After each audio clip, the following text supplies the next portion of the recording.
No one can hit like Ernie Shavers. He wasn't a world champion, he wasn't undefeated, he didn't dominate an era. But when Ernie Shavers landed a punch, bodies didn't fall normally.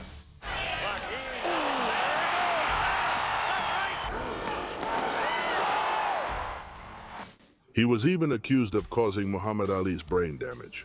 No, the strongest man. Who is the hardest hitter? Ernie Shavers. Really? Oh, good right hand by Shavers.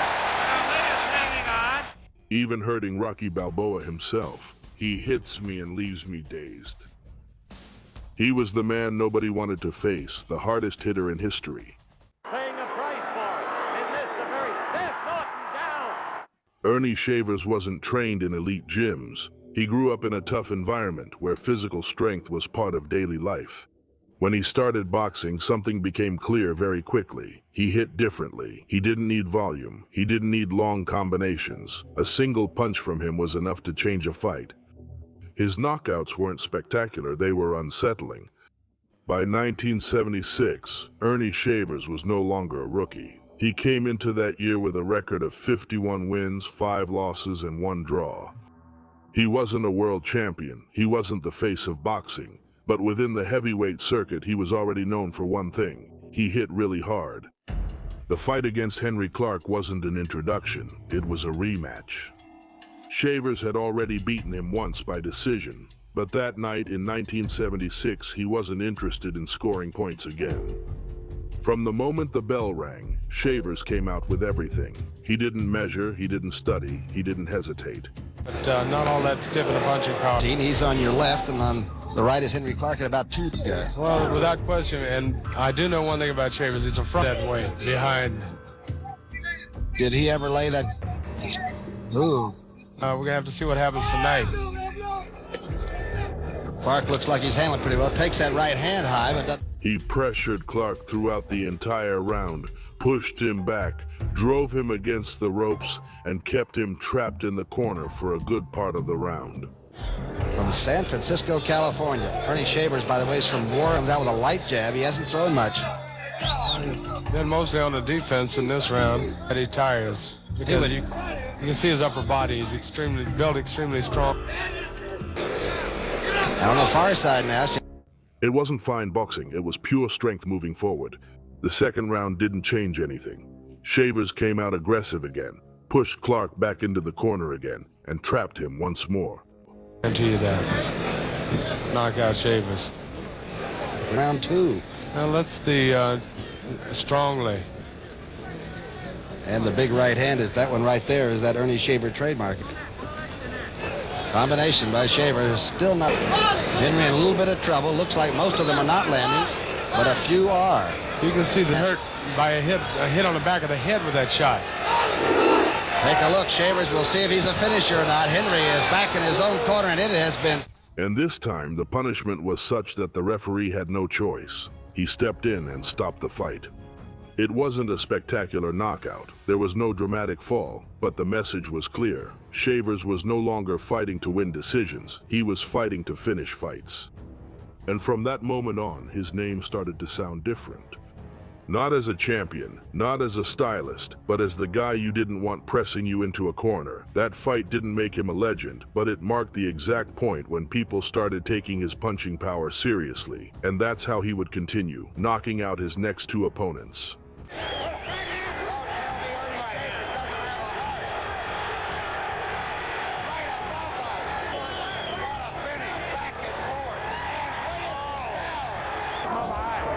Bleeding from the mouth a little bit. He gets hit 3 times, and Shavers all over him.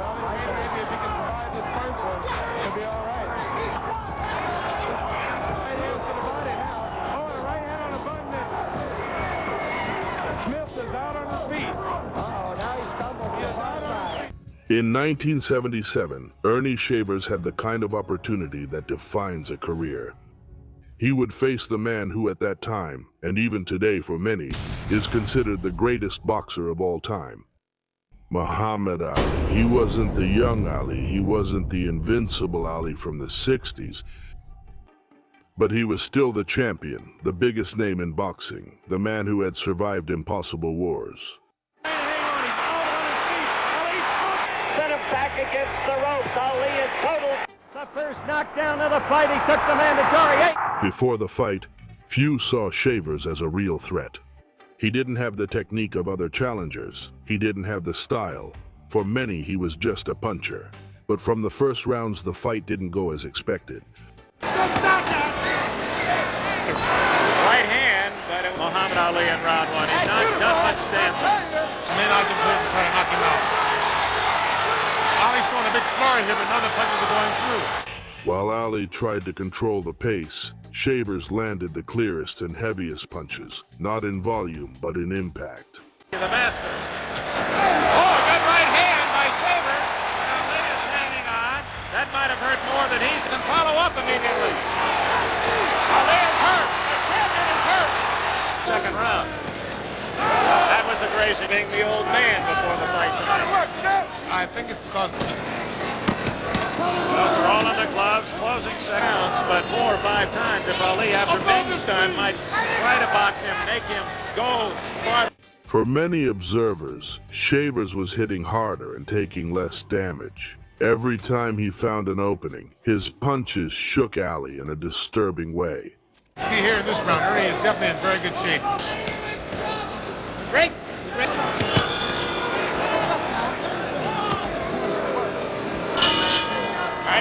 They didn't knock him down, but they forced him to respect him. That was more of a...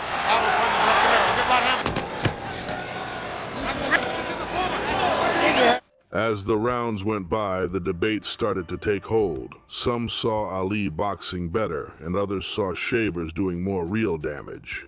Even off the glove of Ali. That right hand. The champion seems to be much more in command. That Ali has taken this... Right hand countering back. And he lowered it, and it was right on the butt. The fight became even more controversial when Ernie Shavers landed a punch that sent Ali to the canvas, but it wasn't counted because the referee saw it as a slip. Of being knockout or not finished. Oh, there it is! Ali is down for the 5th time I think he's in his career. It was only in the final rounds that the fatigue started to show. Shavers, who had thrown heavy punches for much of the fight, began to visibly tire. And that's when Ali did what he knew best. He picked up the pace, landed more frequently, and took advantage of the fatigue. He's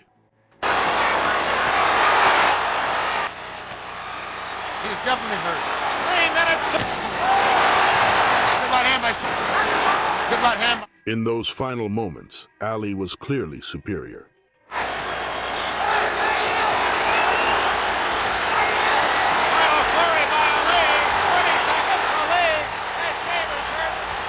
Ali won the fight by decision. The result went down in the record books. But the debate didn't end there, because beyond the scorecards, many agreed on one thing. Shavers was the one who landed the hardest punches of the night. And as time went by, when Muhammad Ali's neurological deterioration became evident, that fight was seen in a different light. Ernie Shavers was even accused of having caused part of Muhammad Ali's brain damage. Not as a medical verdict, not as a single cause, but as an uncomfortable truth of boxing. If there were punches that left a deep mark, Shavers were among the heaviest. Who is the strongest man? Ernie Shavers. Really? Yes, no doubt. I don't know why I chose him at that point in my career. He's good. He drained my energy and hit hard. Ali was fine until he fought Ernie Shavers. And countering back.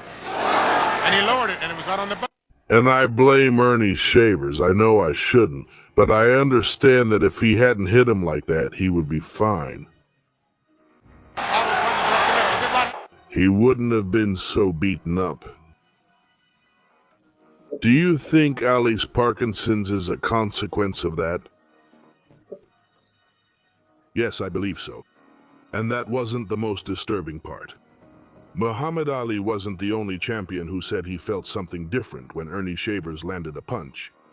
And that brings us to his fight with Larry Holmes himself. If there was someone whose opinion mattered in the heavyweight division, it was Larry Holmes. He wasn't a fragile boxer. He wasn't a fluke champion. He was one of the most complete heavyweights of his generation, with a historic jab and proven endurance. Tries to fight back, but his body is just falling into the corner directly above us. There he goes. When Larry Holmes faced Ernie Shavers for the first time, he knew exactly what he was getting into. He wasn't expecting a brilliant technical fight. He expected constant danger, and that's exactly what he got.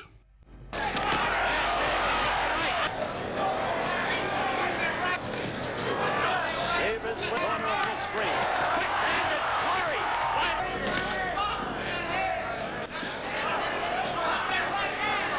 Shavers didn't dominate the fight, but every time he landed a punch, Holmes felt it. Except for Shavers hurting Holmes twice. Okay, Kenny Norton with us. Grown with his ability to use the left, almost at will. There were no knockdowns, there were no chaotic moments, but it wasn't a comfortable fight either. Round. Ring. He had Shavers seriously trying to mount a charge in this ring. One point.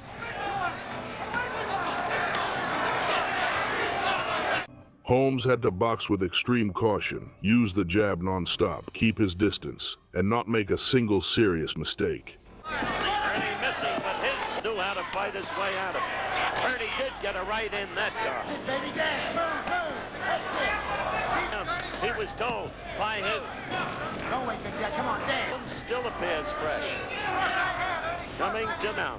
That was Ernie with that. In the end, Larry Holmes won by decision, a clear but hard-earned victory. Holmes won, but he walked away with one certainty. That man doesn't need to win rounds to change a fight. Shavers didn't need to dominate, he just needed a moment.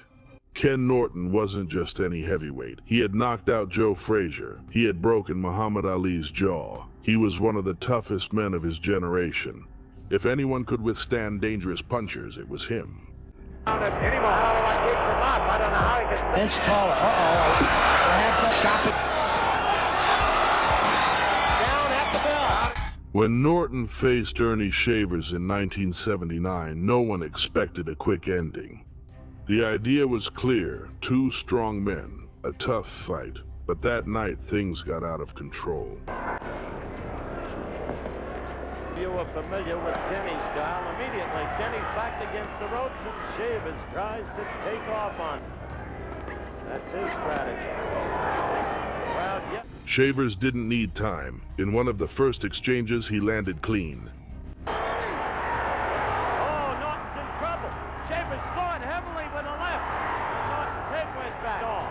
Whatever his strategy, he's paying a price for it. And there's Norton down. Norton's body reacted before his mind. He fell unnaturally. Norton tried to get up, but he couldn't. His body didn't respond. His legs weren't there. The referee stopped the fight. Knockout in the first round. That punch didn't just end the fight, it ended an era.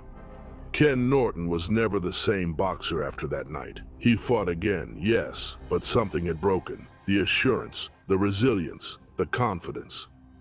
If Shavers could do that to a man like Ken Norton, then the fear was justified. And even so, not even that brutal knockout secured him the world title. But it did something more important. It confirmed that his punch was not a myth. A year later, he faced Larry Holmes again, and this time, Holmes knew he couldn't relax for even a second. From the very first rounds, Shavers came out more determined. He wasn't looking to surprise, he was looking to hurt. In his corner, of course, Frank Luca. Oh, Frank Luca claims, doubling, tripling on it. And then back with another. Between the... Every time he found an opening, he threw punches with bad intentions. Holmes fighting his fight. Holmes kept boxing well, but the risk was always there, lurking. Dancing out of trouble. The right was one of those long... And then it happened. In one of those exchanges, Shavers landed clean.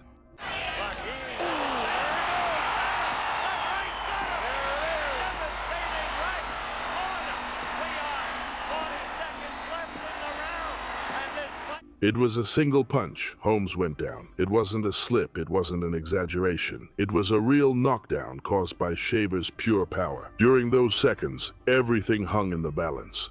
The champion was on the canvas, the challenger sensing an opportunity. Holmes got up still dazed, still vulnerable. Shavers tried to finish the fight, looking for another decisive punch.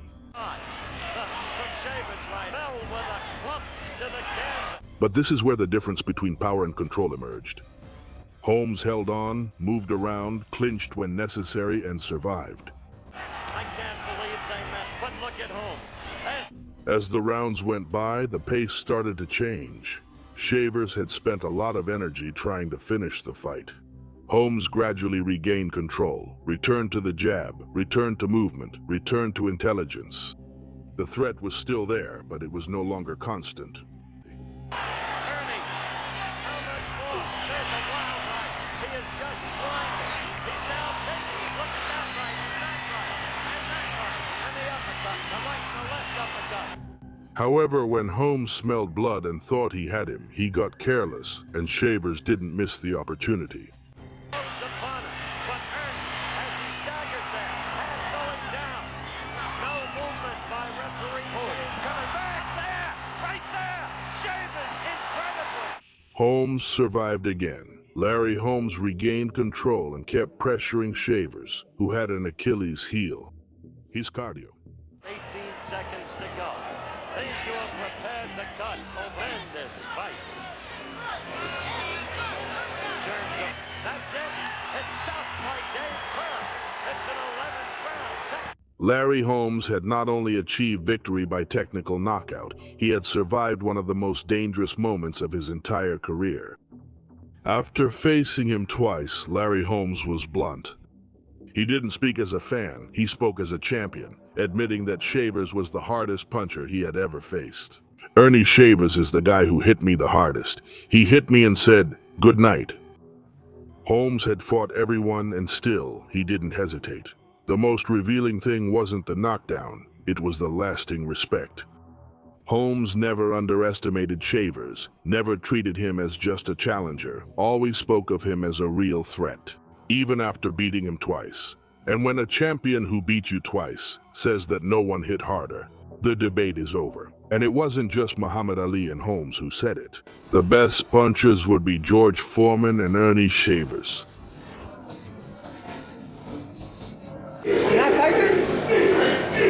Ernie Shavers. Ernie Shavers. He's on Tyson's level. And even being respected and admired by world champions and legends who never got to face him, like George Foreman. No one can hit like Ernie Shavers. He had a heavyweight's powerful punch, and if he hit you, he'd leave you really dazed. Shavers was the best when it came to punching. After the second fight with Larry Holmes, Ernie Shavers returned to the ring with something that always accompanied him: urgency. From the very first second, Shavers came out swinging.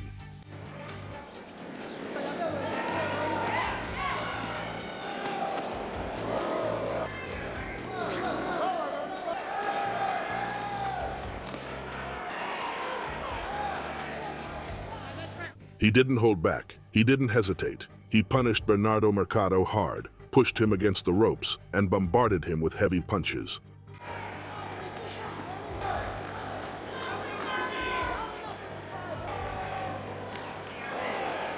In the middle of that punishment, Shavers landed clean.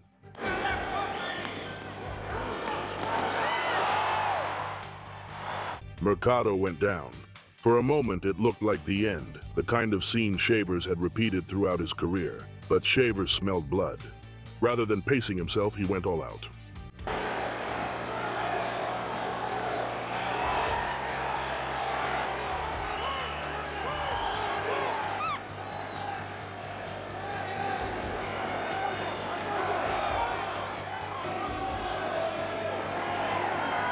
Blow after blow, pure power, without pause. He desperately went for the knockout and completely punched himself out.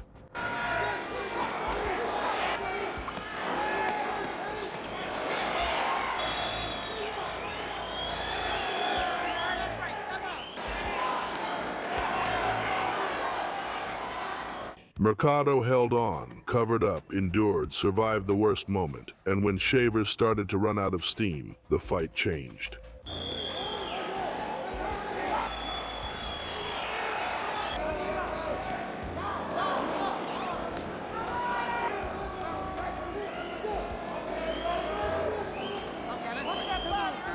Fatigue set in, the punches lost power, his legs stopped responding, and there, for the umpteenth time in his career, his body let him down.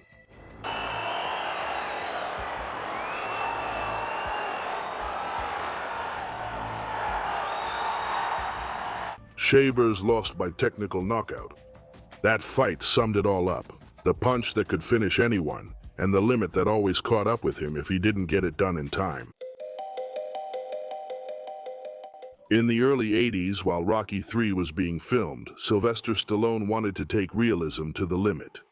He didn't just want choreography, he wanted to feel real punches, and for that, he trained with professional boxers. One of them was Ernie Shavers. Shavers wasn't an actor, he wasn't a stuntman. He was the same man that champions avoided exchanging blows with. The sparring started as a controlled training session, but it didn't last long. Shavers didn't know how to hit softly. The punches he landed weren't for the movies. They were real, heavy, way too strong. Stallone took hits that weren't meant for a camera. The training became dangerous, and the session was stopped. Stallone ended up hurt with blows that couldn't be ignored if he wanted to keep filming. I thought it would be interesting to get real fighters involved and bring them into the movie because I needed a new opponent. And the first one was Ernie Shavers. He had 59 fights and 56 knockouts. Well, we got in the ring, and just when I started to think I was in shape, he hit me and left me dazed.